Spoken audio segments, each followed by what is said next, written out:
Here we are again. This is Dead on Mondays, and this is Adam X. How you doing out there? Yo, we are here right now because we need to do something. We need to show something interesting. So Adam, I got some news to show to us. Something like, for example, at the label, New York label Lies, for example. What's happened? Well, right now we're doing, what I'm doing right now is it's 30 years of me DJing, right? In 1990 I started DJing. Right. First event I ever played was in Los Angeles in September of 90. Yeah. The original record shop before it was Sonic Groove was Yeah. Groove Records in Brooklyn. That opened in April 20th in 1990. Yeah. So for Lies this year I wanted to do something in celebration of the DJ playing and actually releasing music. I released my first record in 1990. It's called PLUM. It's on Atmosphere Records in New York. It was a collaboration with Ray Love and Jimmy Crash. Yeah, cool. And Atmosphere was a very big techno label back in the day. They put out Mundo Music, Revelations, Synthit, which was a really huge techno record.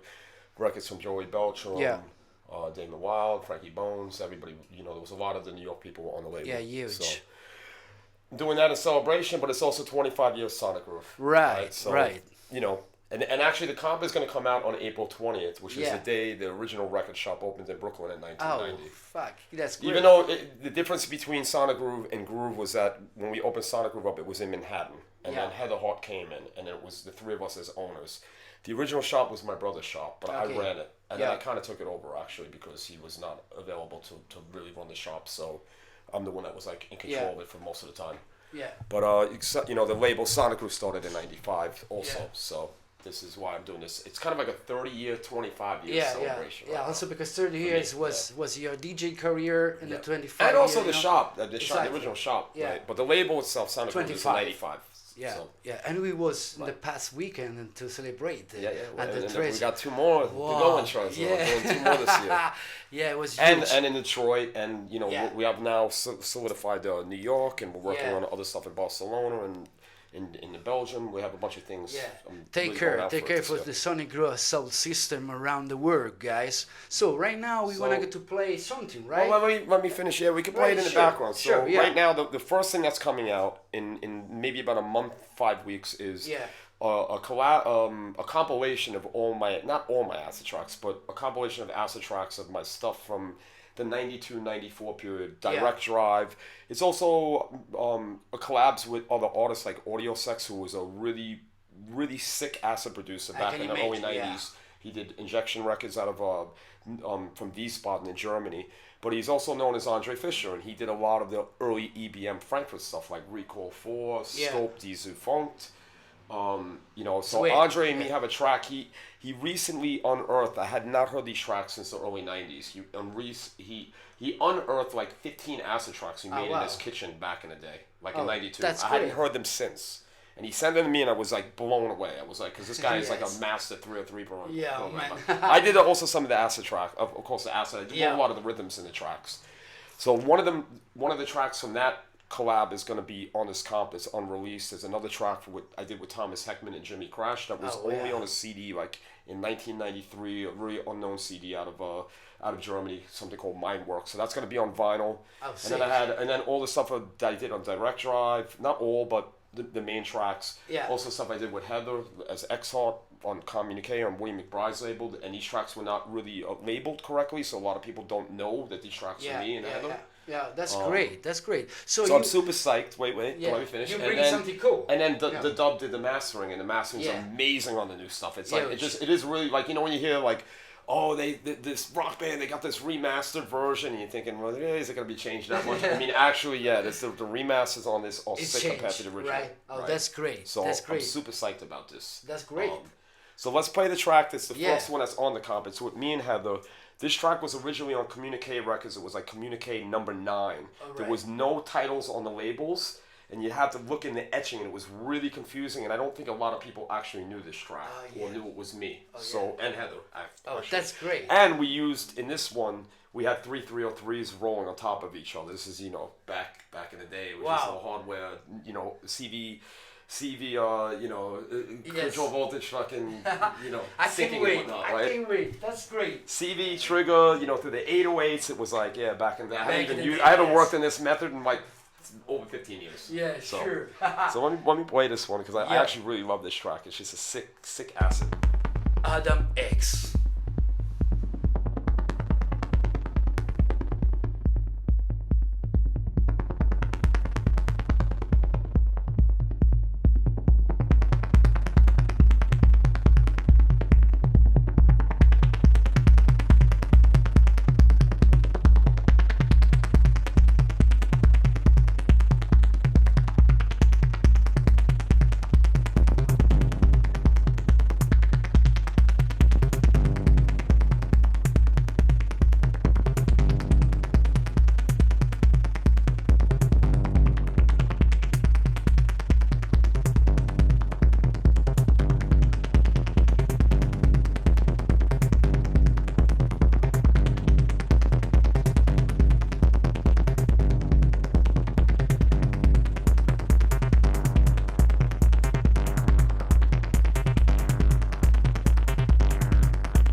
Yeah, that's wow, it's completely amazing.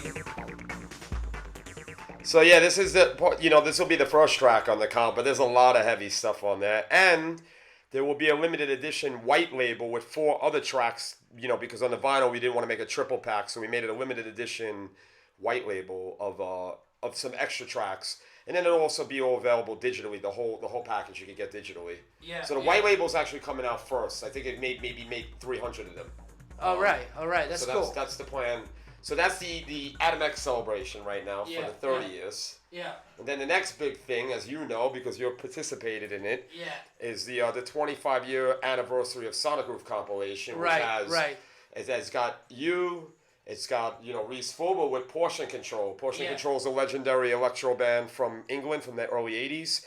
They probably did some of the first ever acid stuff, and when I say acid, I mean like that Bunker Clone, Unit Mobius, IF type acid, all distortion.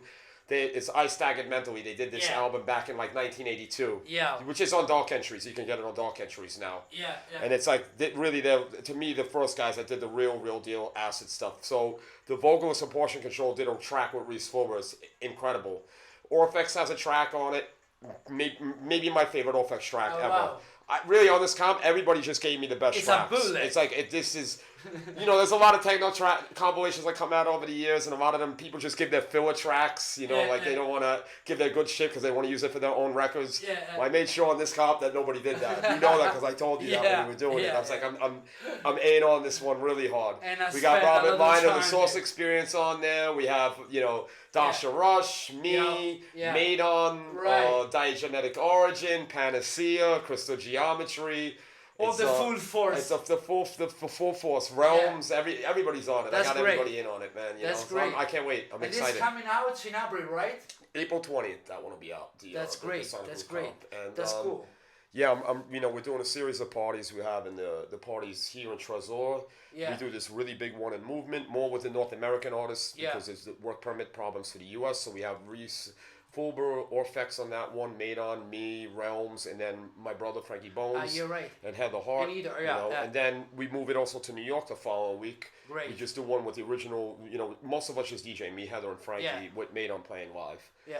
And then we're working on, other shows also, like I said before, like in Barcelona. I got something working with some promoters there, hopefully later in the year. So a real tour. Yeah, we're working, just really trying to make that happen. I wanna go out with a bang in 2020. That's great. For this 25-year thing, And we deserve I don't really like to rehash and live in the past too much, I'm always about being in the future with techno. It's always been like that for me. Sure. But this is just too monumental of a year to not do the anniversary thing. I didn't do it in 2015 when it was 20 years. Yeah. But this is it. I think this is the a right special time. one. It's the right time. Yeah. It's kind of scary because I really got into electronic music. If you think about it, same with you, like almost 5 decades ago, right? Because the 80s is 80s, 90s, the outs decade, the teen decade, and now we're in the 20s. It's 5 decades. And I still feel young at heart. Yeah, that's true. I still go out. I'm out as much as everybody else. That's true. And I'm always paying attention to the music because that's what makes me tick, man. Techno's, it can't always be about the past. I don't live in the past. Yeah, sure. I think I enjoy the past, but I don't live in it. Exactly. I think also because we were prepared for the future. We come from the past. We belong to the future. We are the children of the 90s. Yeah. What we play the next, for example.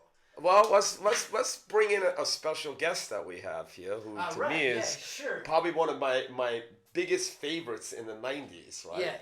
I mean, I stayed with him in Gothenburg, Sweden in 1993 for like a week to 10 days. We met at a rave in we already kind of knew each other, but we met in this big rave called Sound and Vision in Copenhagen in '93, and it's the legendary R&S artist, the Source Experience. Can you bring Robert in? Yes. Robert, coming in. All right. Ladies and gentlemen, Robert Liner. Yes. So Robert is my new Sonic Groove artist. That's my new old Sonic Groove artist. I got the new ones that are the very new ones. I need to give the headphone to him. You got to give it to him. You heard right? Okay.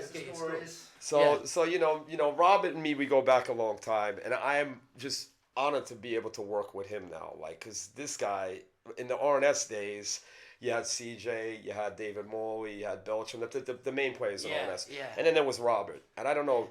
When I go back to all this stuff, of course, Joey's stuff is always legendary to me. But Robert, also CJ, but Robert, I don't know. There's just this thing where it's just that stuff that he did still works crazy now. It's like you listen to Organized Noise, this album, amazing. Or Electra, the Source Experience, the double 12-inch, and these tracks I still play them out. They just fit more into my sets than a lot of the other older stuff from that time. Yeah. It didn't. Some of the other stuff doesn't age to the modern stuff really well, right? But his stuff. Let's just say it's different, It just works. It's like what I'm doing, not trying to copy the American guys, so that guy just do my stuff, and that's the way it is, And so we had him play on you were there, you played, you caught some of his set, right? I never let anybody play 2 hours live. Right. Orfex will do an hour and a half. That's true. I just knew. Because some of his tracks are 10 minutes. He just builds. Yeah, I mean, it's like pop songs, We are talking about the past weekend. We was raving on the Trésor with the Sonic Groove. And I haven't heard Robert playing in since the 90s, the early 90s. So it was for me a special treat. It was sick. Also, I think we are people coming from the past, but the future past, and interacting this future with a new sound, and it was amazing. Yeah, it was amazing. Even at the time when I did it, for me it was also kind of the future. It was, right. And I mean, at the same time, it's like now it's coming back again, you know. And for me, it's still, and of course, I have my way of doing my sounds, and it's still now it's coming back, you know. And even when I do the live shows, it's still there. There's something it's true. In the way of doing it. So it's like, I mean, and being with Adam as well, you know, recognize that as well. That also means a lot for me, you know, what I did, all the shit he's doing. Exactly. I just think when we were doing this stuff in the early 90s, there was this difference than there is now, that we were looking into the future because we didn't have internet. We were really looking deep in the future because we knew the millennium was coming and we knew there were big technological changes coming. And now we kind of live in the future. And I know the younger generation is like they are thinking of the future still. Yeah, sure. Everybody's so caught up in the internet and their phones and everything that I don't think they think the way we did, because we were almost a little bit bored back then. Yeah, right? no, that's true. You know, That's we would true. come home from work and we just listen to music. We didn't really know what to do with ourselves, and now we're so preoccupied all the time. We can right? say right now we have the right tools. You know, sometimes you can't even think about the future because you're so caught up in the present. You know, but back then it was like there was a lot more free time to think about and overthink things. No, that's true. That's true. And you know, I think at this time period with the millennium coming, it was like we knew there was big changes coming. I mean, the internet really came out in '95, where it was like people started to have it. You know, of course it was existing before, but not on that level. It was mostly bulletin boards back in like '93, '94, right? So maybe the first time we used computer just to sequencer, to use in the music, not really like in the network. Right now, it's a big tool. So it's amazing right now. I mean, a friend of his came to dinner the other night during the Trésor dinner, and he mentioned how like we were the first real database online. Yeah. Sonic Group was the first real database where you could cross-reference an artist and look up someone like Jeff Mills, and it would come up Final Cut and Underground Resistance and any side projects that he had done, or like same with Joey Beltram or any of the artists. Yeah. And there was no other website in 95, 96. And if you go to like this Waybackmachine.org. There's one that snapshots. Is it Wayback Machine? I always forget what it is. And there's elements of it still there. I was tripping out on that. I was looking at it. Somebody showed it to me like 2 years ago. You know, the website is still there from like '96. I'm like, how is that even possible? Yeah. And even some of the search functions were working on the later version, like 98, 99. And this was like the future at this time, like to be able to go online and look up music and like, because before you had to dig and you were just reading record labels. See, there was no. You didn't know. The only way you knew if somebody was someone else is if you knew the name. You know. Sure. For us, was really difficult. And records were regional. You couldn't buy there were mail order places, of course, but records were regionally priced. Like in America, we didn't get certain imports there. We had most of the records from Europe, right? Yeah. But sometimes some stuff wouldn't come in. Like we were talking about Borth records because he's from Sweden. Sure. And only Heather had Borth records because she did the fanzine Under One Sky, and they used to send the records. But the distributor could never get these records until like 94, 95, and they were out of print by then. So and it was such a different time. You get these records in the mail, and you'd be like, you can't find them. You don't know where you are. And I'm fighting with Heather. Can I get that record? I want that record. I want to play that. It was like totally a different world back then. Yeah, no, remember we was from Rome. We was go to London to buy records. So we just stitched and covered and they're able to show to the others what we got. Was another period, another dimension, another solution. But I think back in the days, it was great for us because we create what we are right now. But now we have maybe the possibility to show to these guys what we see, what we experience, and what we want to do in the next future. So what we want to show next to these guys, for example. To these people, what we want to show. We want to show Robert's new track that's coming out on the compilation because I can't wait, man. I can't wait. Way excited. So that on Mondays, that's it. Stay all together talking about music, what's happening around, and show what is. Did I cut you out there? No. Yes, I got it. There you are. I got it. So this is a new one from Robert that's coming out on the 25th anniversary comp as a Source Experience. Yeah, so. And it's called Subbar. Great. This one is killer.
how can I say, amazing, sick track. Sick. Completely. The compilation is it's just sick. It's no filler. It's all killer. Yeah. As they say. No, it's like true. Really, honestly, like every track, I'm just on it. It's true. It's wow. Yes, for example, new project. What is in the future? What's happening? Well, with Sonic Groove, I got a lot of, I got the people that have been on the roster a long time, like yourself and Orphex, Realms. Reese Fulber now has been on it for a minute. Crystal Geometry is now on his third release for me. But there's. Is how I work. Sonic Groove is a family affair. Yes, so if I connect with you, if I meet you out and I connect with you, and I really like what you're doing, there's a chance that I could work with you. Yeah. It's getting more complicated because I can only put out so many releases a year, right? It's like this year the plan is right now is the next release is coming out next month, but it's a digital only one because it's getting harder to sell vinyl, as you know, and it's an artist that's not really known and he doesn't have a big social media presence. But I really like what he's doing. It's a young French artist. His name is Rocoda. Okay, he's coming out. I'm doing something digital with him. It's more like rhythmic noise stuff. I can give you a little taste of what he's doing real quick. Yes. We are talking about the new stuff, what's happening. I'm going to talk over the music a little bit. Yes, I'm going to play in the background. And so, amazing, I'm really excited about this release because I really like it. He sent me this stuff like 2 years ago, and I didn't have it meta-tagged on a computer. Yes. And I tried to figure out what it was, and I had to look up in emails, and I went back to him. I'm like, these tracks are sick. Like, I didn't realize this is. I didn't listen to this a third time or second time, and so I went back, and then he sent me some more stuff, and then we finalized it like about a week ago. It's cool. So it's cool. I'm gonna squeeze this one in. Yeah. And amazing. Wow. Yeah. This one is a little bit more like old school EBM broken beat. Yeah. But then there's some really heavy ones too. Yes, like really heavy distortion, but clean, like really clean and just really heavy play out like peak time tracks. Yeah. But with Sonic Groove, I always I don't like to have all hard tracks. I like to have a mixture of experimental, hard. Exactly. An EP should be a mini LP, in my opinion. Also, right? kind of story, exactly. Right? I don't want an artist to show different sides that they're not just one track minded in a certain way, Yes. That's interesting. Also to let express also the artist. That's cool. That's cool. So I got him coming out. His name is Rawkoder. It's RAWKORDER. That'll be out in sometime in probably in the end of March, and then in April, which I will play next. I have Irene Amnes. She's coming out. Is it the ambient stuff? Yeah, it's this ambient stuff. Irene is coming out, and this is have us stuff coming on April. It's an album. Okay. It's a limited edition vinyl. It's some of the most amazing ambient stuff. I've always wanted to do ambient stuff on the label. This is for Sonic Groove Experiments. It's a sub-label. I've done other stuff on there, like Panku, Click Click, like more industrial bands. I did the ADMX album back in 2012. Yeah. And then I met Irene a few times out, and she sent me some music. Yeah. At first it was some techno stuff she sent me that I liked, and I was like, and she's like, I got this ambient album. You want to listen to it? And I'm like, yeah, let me check it out. And to be honest with you, every time somebody's giving me ambient stuff, it's too droney for me. I need something with a little bit more melody and something that's a little bit more composed because I like a journey. I like Biosphere and stuff like this, especially the older stuff, and I just wanted something that had a little bit more melody, or even like Robert's. You remember Robert's album on RS on the Apollo one, what is it, Dreams of Reality? Yeah, amazing, stuff like this, or even a little bit more the early kind of IDM before it was glitch and all that, early Black Dog or yes. And then I just listened to it and I was like, this every track, 8 tracks, and it all flowed. I'm like, I have to put this out. That's cool. This is something I really want to do. That's cool. So we're doing that. That's gonna come out in maybe a little bit before the compilation that I'm doing. Yeah. And that's the plan now. Okay. And then that's the plan. There'll be a Panacea album this year. There should be a new Orphex album out. Yeah. And then Maidon. Yes. Maidon is exactly. coming. Exactly. She's gonna come. Yes. In a minute. Yes. We have also she's here. Yeah. Let's invite her in and then I'll play Irene's track after. Yeah. We'll do that. Let's. So Maidon. Maidon. You wanna come in? Da da. Da da. Here we are. So Maidon is the new EBM queen. I nominated that. So if anybody's got a problem with that, Take and it up talk with to me. the boss. So we brought her over for the first time she's ever been to Europe, and she played at Trezor, as you know. Yes. But you were sleeping, I think, still when she played. Yes. And she true. just blew it up. I mean, Robert, of course, blew it up. Yeah, I knew, yeah. But I knew Robert was gonna blow it up. Sure. But she blew it up. Also, No, she was really. That was like yeah. everybody there was just like, shit, this is sick. That's you know? great. That's great. So, I read a lot of good comments and I see some video and it so was. I'm super excited because it's you know she's just it's super live, super hardware, and it's very modern sound in EBM. The kicks are there, it's low, it's just hitting heavy, but it's got the That's groove. cool. It's true. It's got the groove, you know. She got energy. That's important. She's got the you know? energy. She's She- you know, she got the groove. jumping That's around. It's like, cause I hate when people play live and they're just sitting like this the whole time. Oh, Like, yes, you know, yes. you're a performer. You're on stage. People want to see something. That's you know, true. like That's nobody true. wants to watch somebody like this. Like, get your head out of it for a minute. At least look at the crowd and make sure you got the crowd Right, moving, you know, yeah, like yeah. because you're playing live, it should be improvised and you should be going with the You need audience to and making drive sure. the people, you know. You know, You should drive- some you people need never to look show at the crowd. I'm like, how do That's you not true. look at the crowd? You need to That's know true. where to take them to, you know? That's true. It really It's- helps to have the right atmosphere and the right people that you're playing for too. Yeah, of course. The And sound, like the whole place, everything put together. I mean, I played in St. Petersburg, like, in November. I couldn't see anybody. I didn't see anything. So I don't think I picked my head up much in this gig because I couldn't see. It was pitch dark. Yeah. So sometimes that happens Yeah. when you play a gig and you can't see anyone. You know, it's Yeah. just dark in it. I have to. That's true. What's your impression about last night and about Berlin? What What was you it felt? last night? Yeah. Friday night.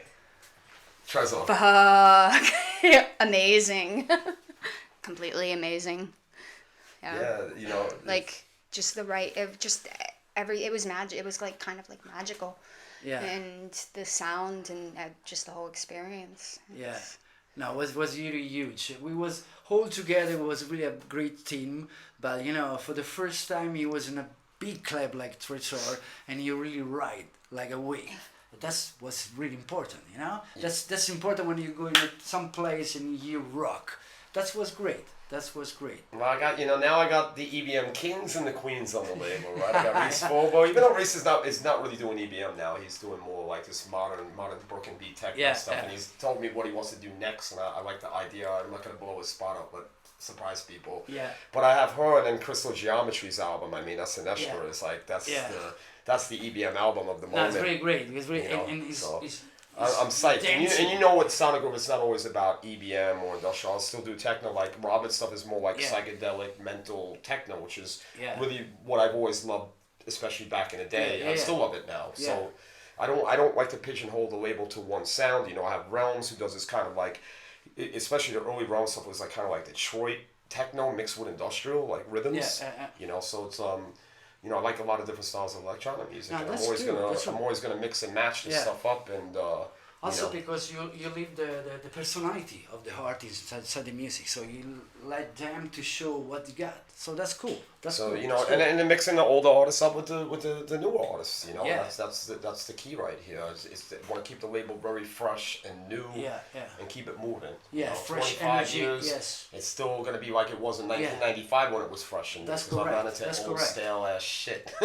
building. Yeah, right. You know, so we're gonna keep it moving. Yes. Thank you for the music and Yeah. yeah. Let, And let's the album will be coming soon. Yeah, Yeah. yeah, Also, right, working on it. right. Soon. Yep. Yeah. We what we have like we So we let me have, play Maiden's track, the new one from Yeah. the album. You don't even have to leave. You can hang out and you can dance to your own track. No, we're I gonna do that when I play. play your compilation track, the Forsish. Yeah. And so here we go. And this track's sick. This has been a hit when I've been playing this out. The break, you'll hear why. It reminds me of like New York City that's- Limelight in the early '90s or Storm Rave. This kind of rave, but it's Yeah. like EBM rave, and it's not like this rave shit that people playing now that I don't think is like doesn't sound like the original rave stuff to me. yes. There's a new vibe of trying to do old school rave stuff, but it's missing something to me. you some need of to it, have you it know? to have it this time, you're right. And what are you looking at? You're in the camera. Because you don't hear the sound, we hear it in the headphone, you know? And that's The one else I see, I think, in the video, and you show the video. It was this track, maybe. Yeah. Was it this one? Oh, I think so because it was perfectly.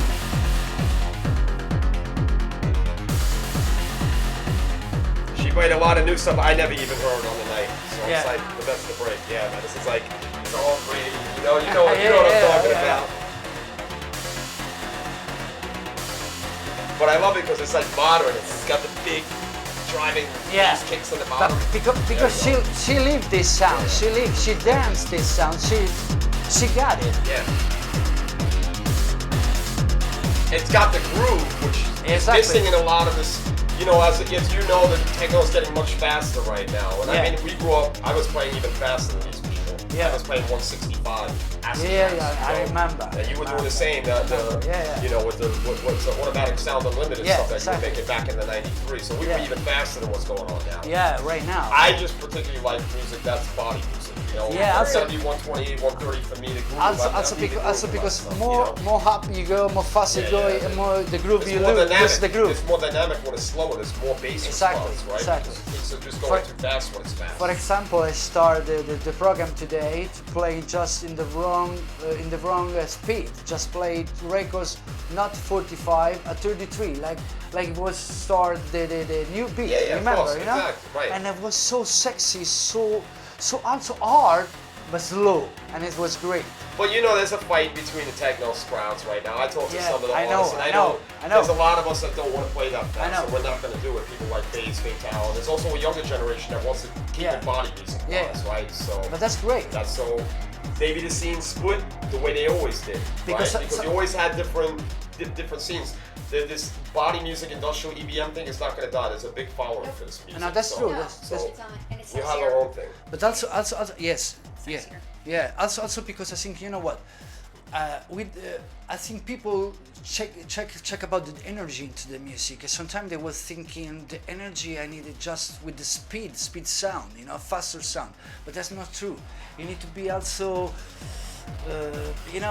harder, but it's not being in the speed sound. Right. It's not velocity. You know that we can play way harder than people playing 145 at 128. Don't let me even start playing rhythmic noise stuff. I'll just rip the sound system apart with that, But also because sometimes it's really easy to go faster, Because the slower it is, the bigger the kicks are, right? Right. It sounds heavier when it's slower. Yeah, completely. This was a masterpiece.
Yeah, that's amazing. Coming out. It's coming out April 20th on the Sonic Groove Comp. Amazing. And then Maiden, we're gonna have this album out probably in the next couple months. We'll work on it. Yes.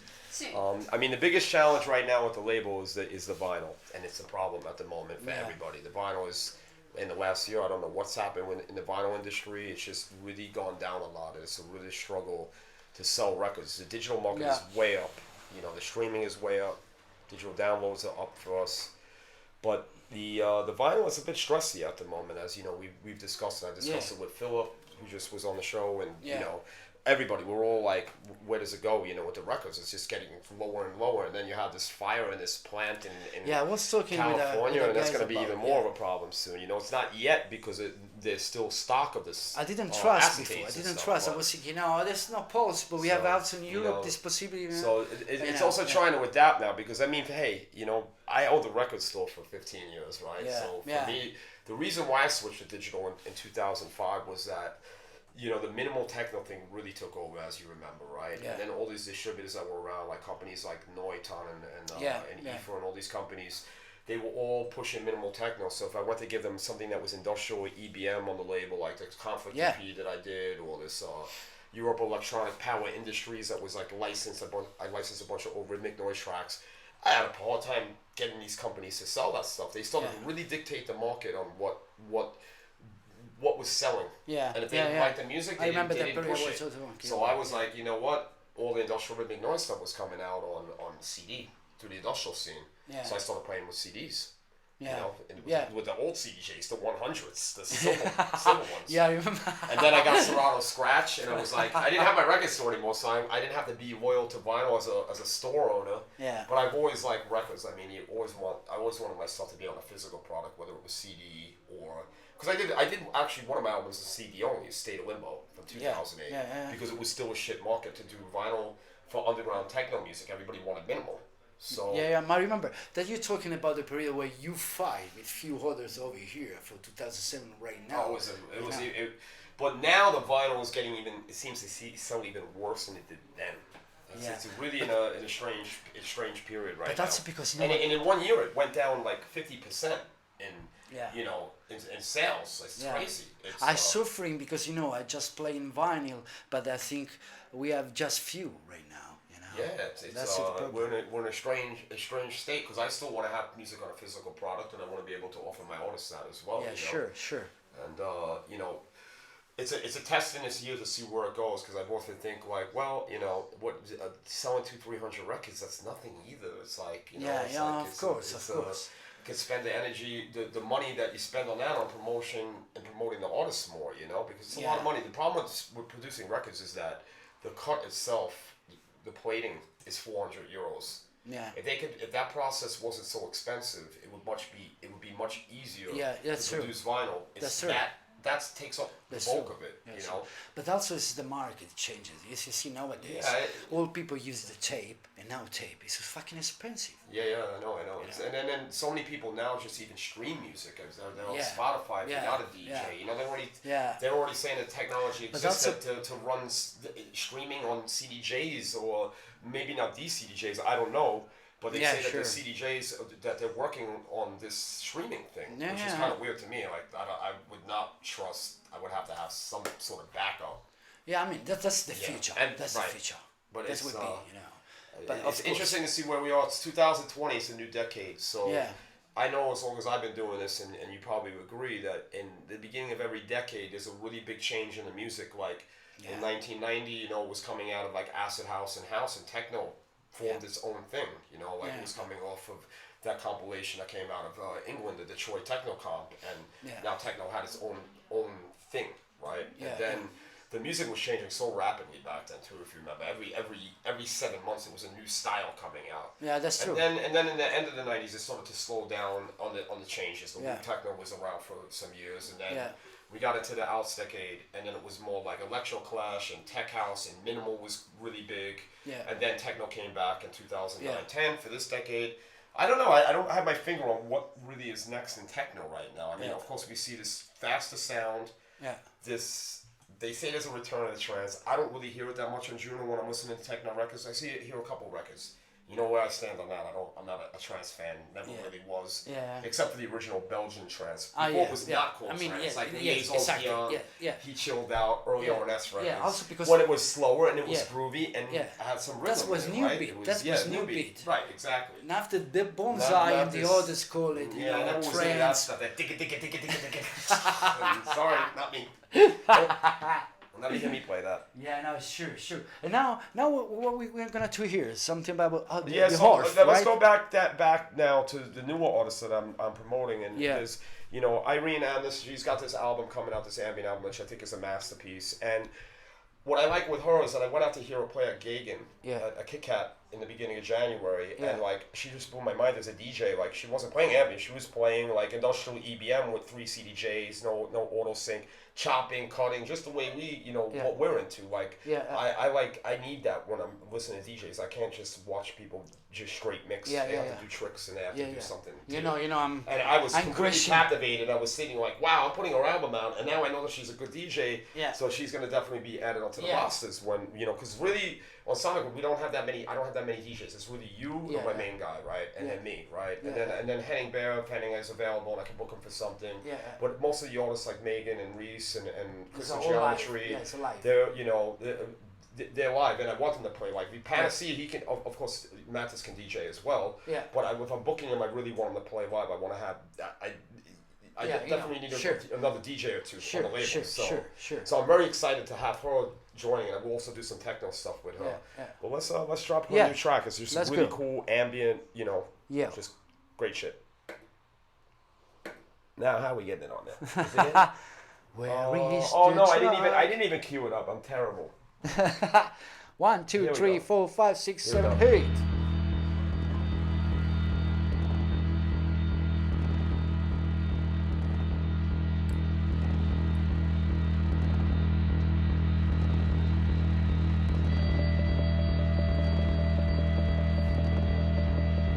Dead on Monday.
that's what I'm talking about. This is this is an ambient masterpiece. This whole album is really from the start to the end. It's a whole story. It's true. You know. Also because nowadays a lot of ambient is really drone. You know. Right, exactly. And I'm not really into that. You know? I'm not really into the drone ambient. I want something that has a little bit more melody, a little bit more cinematic almost, you know, like something maybe that's you're the feeling, right way. you know, like the drone thing gets really boring after a while for me. Of course, and also because there's rhythm in every second side, and I'm really excited that discovered this girl from Rome. Yeah, it's unbelievable. I'm super happy. I have her, I have Maidon, this recorder guy, and then I have the rest of the core roster I've been working with. We are big now. We are fucking big team. So now that's amazing. Really, it's, the master plan is in effect.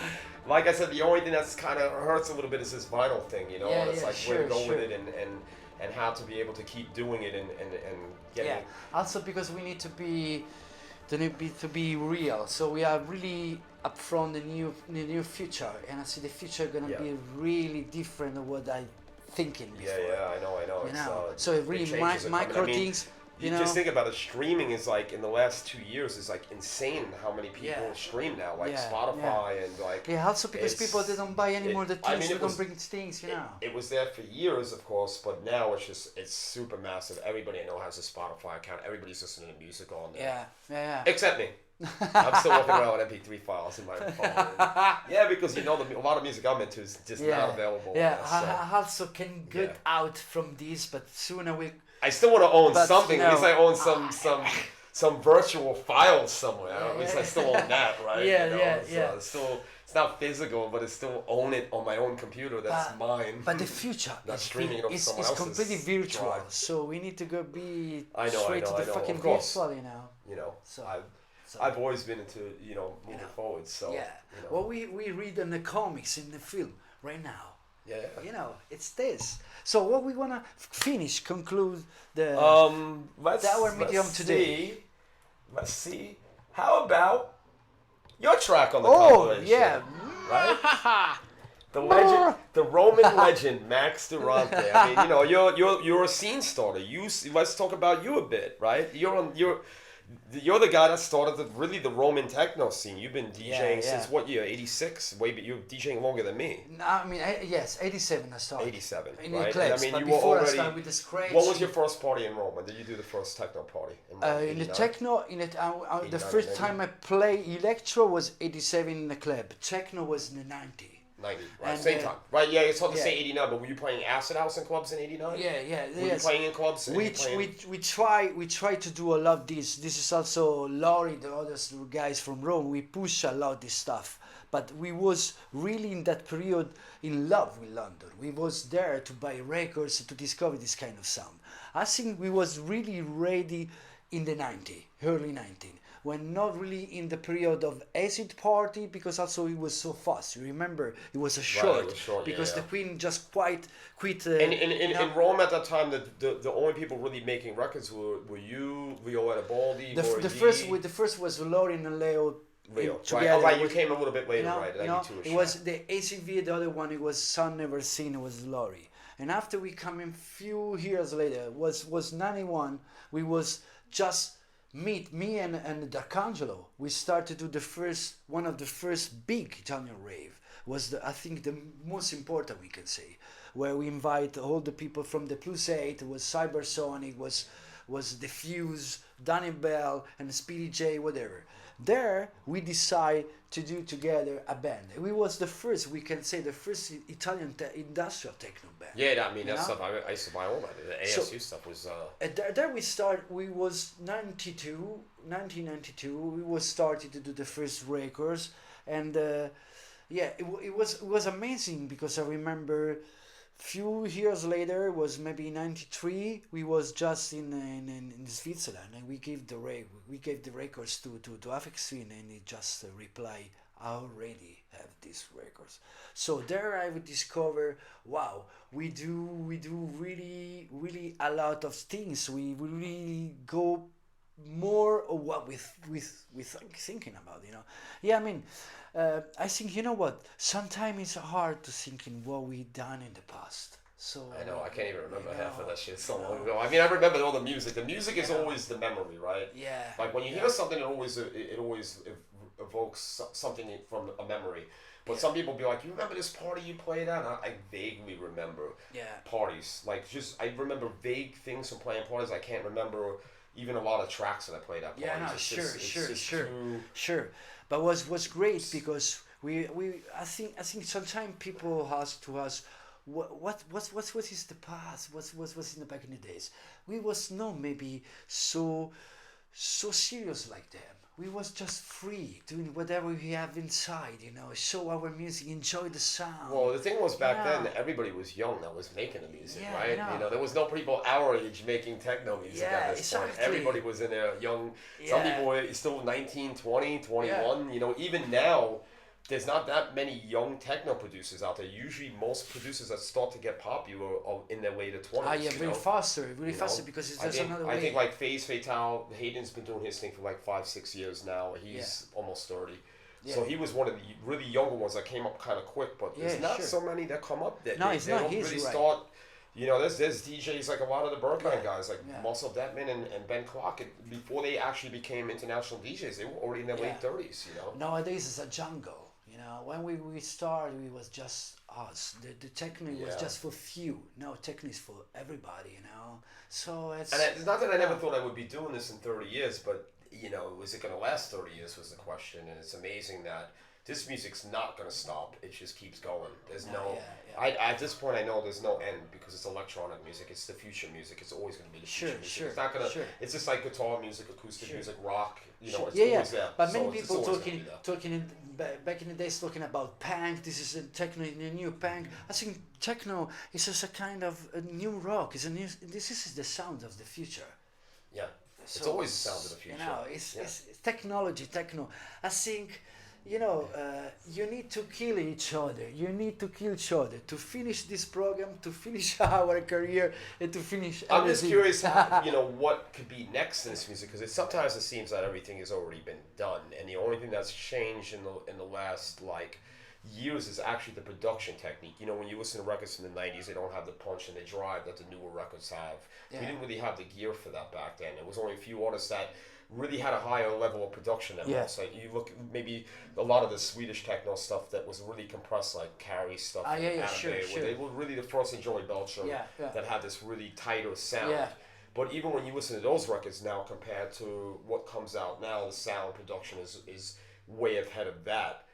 So I wonder what's next stylistically to come, because it seems like we're always cyclical with techno. We go back and loop techno has got popular again. This rave faster sound gets popular again, and the production is bigger sounding on this stuff. But what's the real next sound that's just completely different? Something that we've never heard before. Yeah, is there something that's a challenge?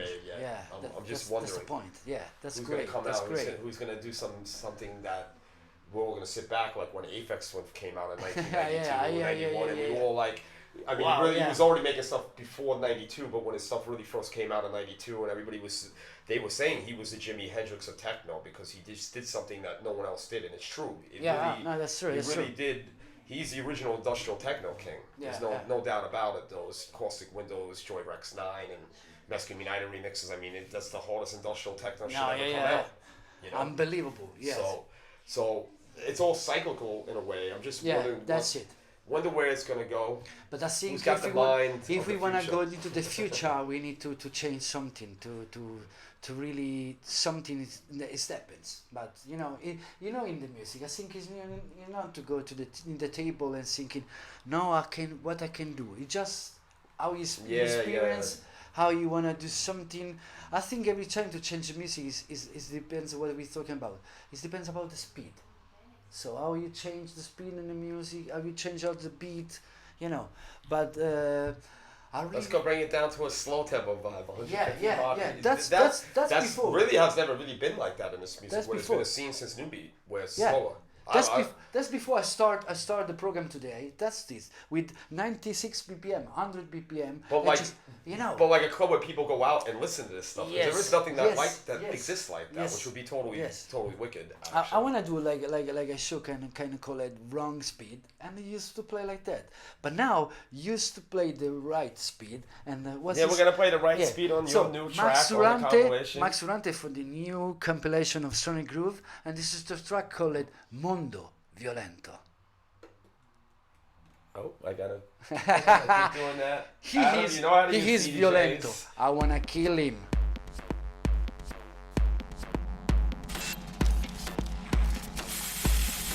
I also like that you said it in the Italian way. I would have been like Mondo Violento. You said it the right way. He told me he's not right. He called me. I need a killer track, not a filler. A killer track. The brain has internal pain.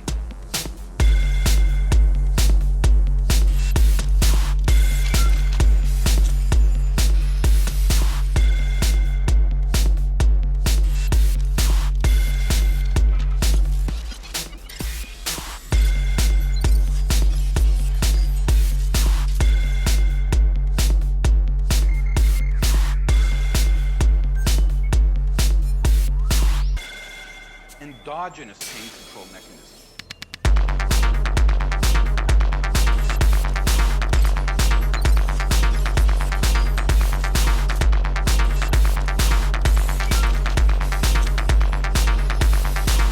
Pain could just drive you insane.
So that was my track, and this was Dead on Monday. And yes, we will see the next month, and the last Monday of the month, so in March, it will be the 3rd of March. So thanks to Adam X, thanks to Philip Strobel, thanks to Robert, thanks to Mahiden. So and I brought Philip in here because, you know, he's the ally. You know, we record for him too, so bring the ally. Kill him, kill him. What do you and me have in common? It's him, right? You know, and me, Mass Exodus. Yeah, oh, you forgot that? Yeah. Speaking of, no, we'll get into that later. Just want to get hips up y'all. So. We love each other. We have the best label. Yeah. We have allied forces here. It's family. That's a big family. Thank you to everybody. Thanks, See everybody. you the next time. Bye. Thanks to Max for doing that. Thank you guys. Stay with us. Peace.